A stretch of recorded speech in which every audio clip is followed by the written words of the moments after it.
Our enigmatic Russian art collector arrives in Rio, his cool exterior hiding a storm of secrets. Buckle up, listeners, because this Russian import is about to shake things up like a James Bond martini. Chapter 2. The Collector's Prize. The sleek black Bentley glided through the bustling streets of Rio de Janeiro, a stark contrast to the colorful chaos surrounding it. Inside, Maxim Volkov's steel-gray eyes scanned the city beyond the tinted windows, his expression as impenetrable as a Siberian winter. The auction house is just ahead, Mr. Volkov, Sergei Mikhailov said, his voice tinged with a hint of nervousness. Are you certain about this piece? The price?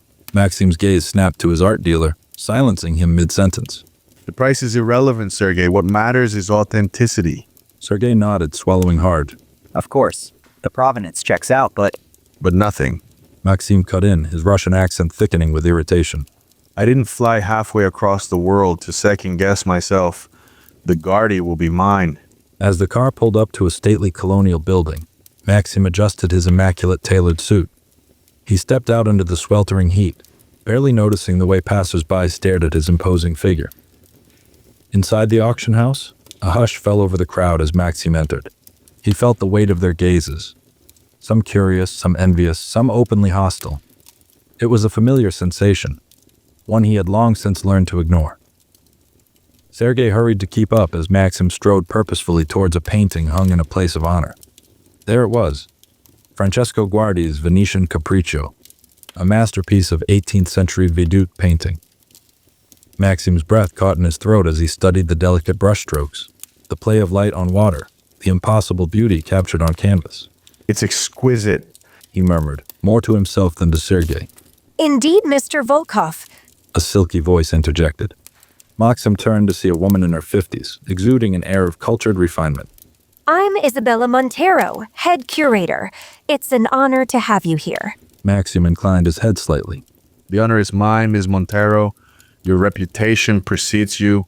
As Isabella launched into a detailed history of the painting, Maxim found his attention drifting. His gaze swept the room, taking in the other potential buyers. A Saudi prince, flanked by bodyguards, an American tech billionaire, trying too hard to look casual, a Chinese businesswoman, her face an expressionless mask, competitors, obstacles. Maxim's jaw tightened. He had not come this far to leave empty-handed.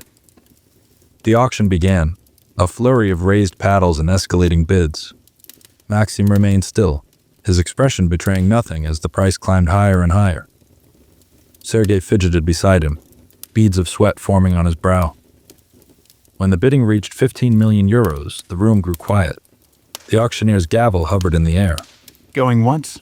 Maxim raised his paddle. 20 million. A collective gasp rippled through the crowd. The auctioneer blinked, momentarily thrown off balance. 20 million euros from Mr. Volkov. Do I hear 21?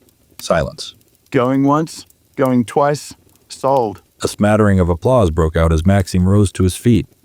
He felt a familiar surge of satisfaction, the thrill of victory coursing through his veins. And yet, as he approached the painting, his painting now, Maxim felt a strange hollowness beneath the triumph. He stared into the depths of Guardi's masterpiece, searching for something he couldn't quite name. Congratulations, Mr. Volkov, Isabella said, appearing at his side. This piece will make a stunning addition to your collection. Maxim nodded, his eyes still fixed on the canvas. Yes, he murmured. Another piece of beauty captured and contained. For a moment, he allowed himself to imagine the painting hanging in his vast, empty mansion in Moscow. Another treasure, another testament to his wealth and taste. And yet, as he stood there in the warm Brazilian afternoon, surrounded by the vibrant energy of Rio, Maxim couldn't shake the feeling that he was missing something vital. He shook his head, banishing the thought. Sergei, he called, his voice sharp. Make the arrangements. I want the painting shipped to Moscow immediately. As Sergei scurried off to handle the details, Maxim took one last look at his prize. The sunlight streaming through the windows caught the gold frame, making it gleam like a promise. Or perhaps, he thought with a wry smile, like a challenge.